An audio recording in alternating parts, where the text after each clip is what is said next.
We're going to continue reading from the Sermon on the Mount that we find in Matthew's Gospel. This is our last sermon for now, at least, on the Sermon on the Mount. And we're going to be looking at Jesus' words about worry and anxiety and God's provision. Do we have any worriers here this morning? None. Yeah. I don't believe you. I also, now Wendy is more of a worrier than I am. In fact, I often say she does all the worrying for the both of us, but I have to admit that even though I'm not prone to worry, there are times when I find myself worrying, and I suspect that that's true for all of us to one degree or another. Well, let's hear what Jesus has to say about worrying about the things that we worry about. We're going to start with the 24th verse of the 6th chapter. You cannot be a slave of two masters. You will hate one and love the other, Jesus says. You will be loyal to one and despise the other. You cannot serve both God and money. This is why I tell you, do not be worried about the food and drink you need in order to stay alive, or about clothes for your body. After all, isn't life worth more than food? And isn't the body worth more than clothes? Look at the birds. They do not plant seeds, gather a harvest, and put in barns, yet your Father in heaven takes care of them. Aren't you worth much more than birds? Can any of you live a bit longer by worrying about it? And why worry about clothes? Look how the wildflowers grow. They do not work or make clothes for themselves, but I tell you that not even King Solomon, with all his wealth and clothes as beautiful, had clothes as beautiful as one of these flowers. It is God who clothes the wild grass that is here today and gone tomorrow, burned up in the oven. Won't he be all the more sure to clothe you? What little faith you have. So do not start worrying. Where will my food come from, or my drink, or my clothes? These are the things that pagans are always concerned about. Your Father in heaven knows you need all these things. Instead, be concerned above everything else with the kingdom of God and with what he requires of you, and he will provide you with all these other things. So do not worry about tomorrow. It will have enough worries of its own. There is no need to add to the troubles each day brings. Well, I came across a story that perhaps some of us can relate to. There was a little girl who, her family took her to Disney World, and she was thrilled to be able to go there for the first time. And as soon as they got there, she dragged her father to Space Mountain. How many of you have been on Space Mountain? It's a roller coaster in the dark. In the dark, yes. And the dad worried that this roller coaster might be a little too scary for this little girl, but she insisted. And so they went, and she went on it with her dad, and in fact, she not only loved it, but she dragged him back and then to the end of the line, and they went again, and again, and again. And so several years later, when they came back to Disney World, her father expected that she would be anxious to ride Space Mountain again. And sure enough, they went to the line for Space Mountain, and as they were standing in line and waiting to go on, she started reading all of the signs and the warnings, and suddenly she decided she wasn't that interested in going on Space Mountain anymore. And her dad said, you know, gosh, when you were younger, you just loved going on Space Mountain. What happened? She says, well, Dad, now I can read.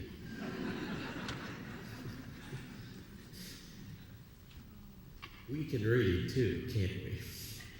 And the things we read and see and hear about cause us to become worried and anxious about things. Read the news or listen to the news or read about the latest health issues or that sort of thing. And it's easy to become overwhelmed, isn't it? Especially if you watch television news. They seem to focus so much on the negative, don't they? There's so much to worry about, so many things to be concerned with, so many things to tend to in this modern world we live in. There's so much to be maintained and kept up, and it can easily get ahead of us. My brother, for quite some time, worked for a company that created what they called scriptographic booklets. Maybe you have seen these. They're let's see. Yeah, there we go. There's the little bald-headed guy. My brother edited these pamphlets, and in case you didn't know about it, the company that makes these, they make them for about everything: health and safety, medical issues, religious things. There's some stuff, in fact, that we hand out to newcomers made by this company. Well, anyway, for all the years that my brother worked for this, and he edited a lot of the health and safety pamphlets, and he started making a list of all the things that, according to these pamphlets, you were supposed to do on a regular basis. And eventually, this list became several pages long. And he decided to figure out how much time it would take to do all of these things that you're supposed to do all the time. And he realized he would have no time left for anything else if he did all the things that he was supposed to do. And that's just for his own body. We live in a world with so much instruction that if you don't do this, you're going to be in big trouble. If you don't take care of this, you'll be endangering your loved ones, whatever it might be. And we can read. And what we read tells us that we should be worried. And what makes us even more worried is the things that we don't have any control over. Most of the time when we are worrying, we're worrying about things that we have absolutely no capacity to change, that are probably not ever going to happen, right? You notice that?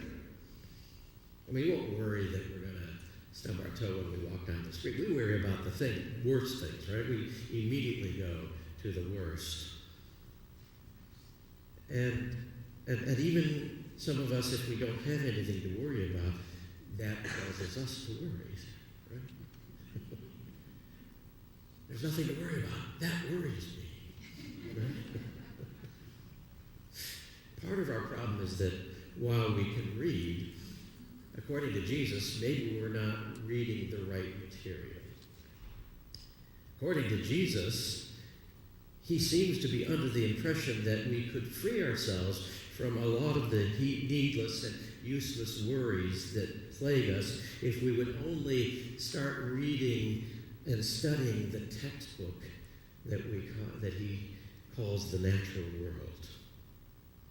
Here's Jesus' words of advice for us worrywards.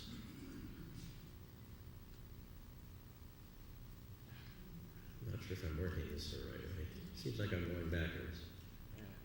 Yep. Now I'm going forward. There we go.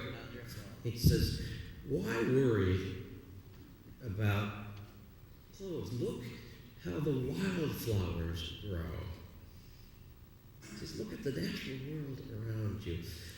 And the Greek word translated here as look means to closely examine, to look carefully at. Jesus is giving us a botany lesson here, and he says that we can learn something about the world around us and about how we ought to live our lives by just paying attention to the world that God has created.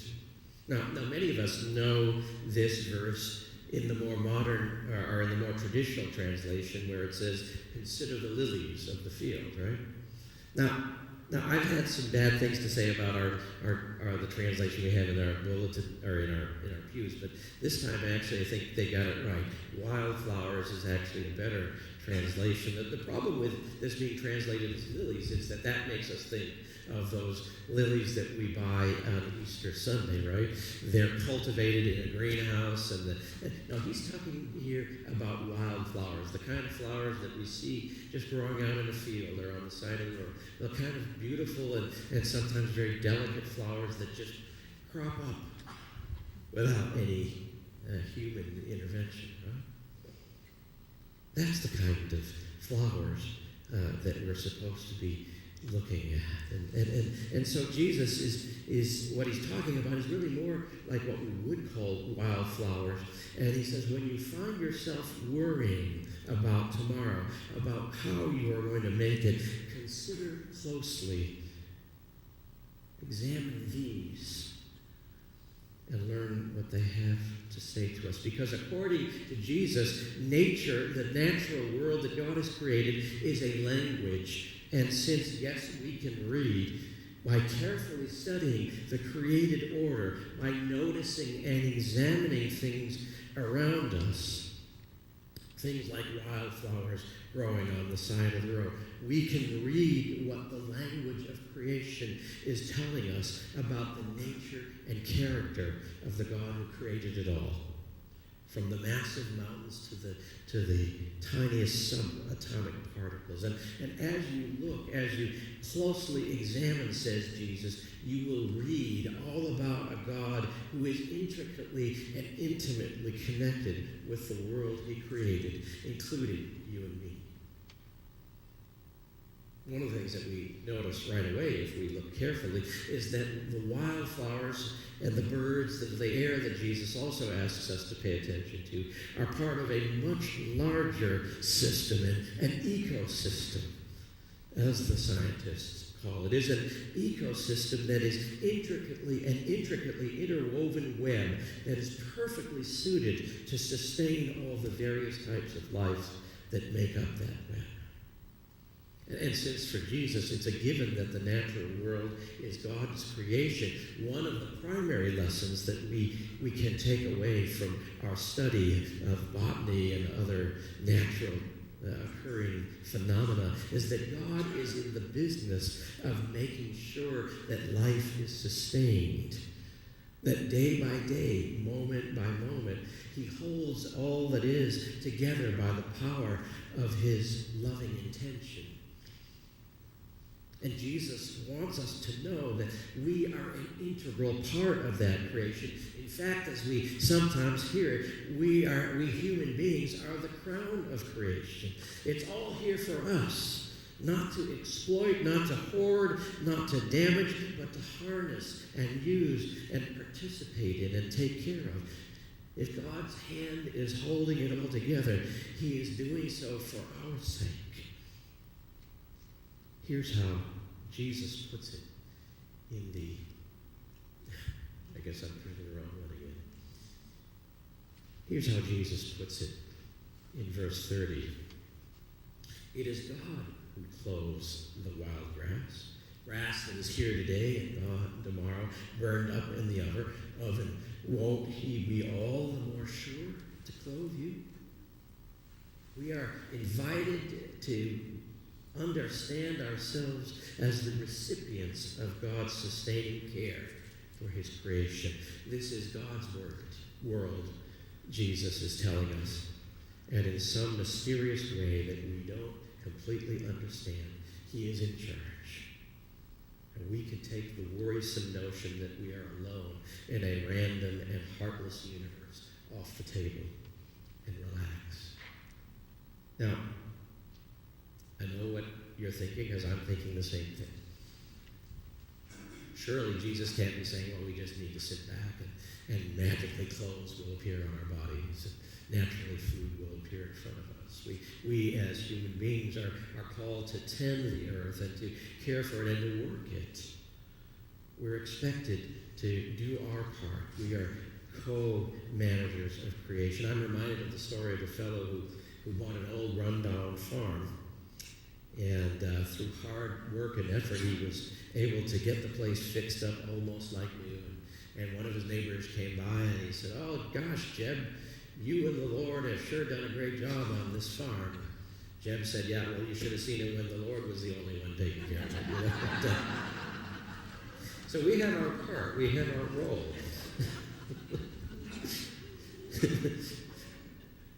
But we also work with the trust as we sow seeds and as we till the land that God has created enough. And there will be, if we share at least, enough. There is one caveat, however. All of this assumes that we are, as we read in verse 33,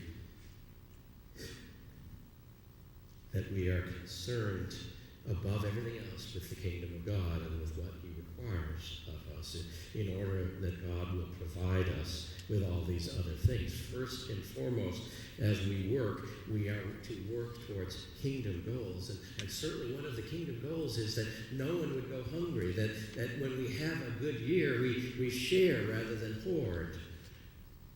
As Jesus speaks of it early in the Sermon on the Mount, of which this passage is a part, this entails our being willing to share what we have so that hunger and other types of want are alleviated. As Gandhi once put it, the world has enough to meet everyone's need, but not everyone's greed. The ecosystem that God has created is more than able to sustain the life of every human being on this planet, even given climactic situations like droughts in one part of the world, if we're sharing with one another, but not if some hoard more than their fair share. So Jesus' instructions are not only aimed at helping us to have more freedom from worry, but helping the world have more freedom from hunger and other people's worries about having enough of their basic needs met, being alleviated. Surely, what we learn from creation is that it is abundant, and there will be, and it is designed for there to be enough. Perhaps you will remember the story of the woman who one day was at the mall, and after a long day of shopping, she decided she needed a coffee break. And she went to one of those gourmet cookie shops that just about every mall, well, maybe they used to have, I don't know if they have them anymore. And she got herself a cup of coffee and a little bag of cookies, and she stuffed the bag in her purse as she went to look for a place to sit down. And she found a bench to sit down. And she opened up her coffee, and she took out a magazine, and she started to read. There was a fellow sitting next to her, and she reached into the bag to get a cookie. And this fellow sitting next to her, he was reading the paper, and he reached in the bag and took a cookie as well. And she was a little bit put off, but she didn't think too much of it. So then a little while later, she grabbed another cookie, and not long afterwards, this fellow took a cookie, reached in there, took a cookie. And she was really getting frustrated by this point. And then it happened again the third time. And by this time, she was really steamed, especially because when he took that cookie, that meant there was only one cookie left. And he seemed to realize it as well, because he took that cookie out, split it in half, and gave her the other half of the cookie and smiled at her. And she was so frustrated. And she was going to go home and tell her family all about how this had happened to her. And then she happened to open her bag, and there she found her bag of cookies. Her bag. You see, that's the story of our God. He's brought us into a land of milk and cookies.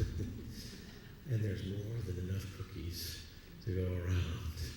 And so all of our worrying and our hoarding and our resentment against other people asking for our cookies or what we think are our cookies, none of that really matters. He has given us, God has, this wonderful creation with its intricate system of sustenance. He has given us His Son to care for us, to love us unconditionally and extravagantly. And if we carefully observe His creation, we learn that there is no need to be afraid and no purpose to worry and no reason not to share. Consider the lilies. Look at the wildflowers. Read the lessons that God's world teaches us in abundance. Botany lesson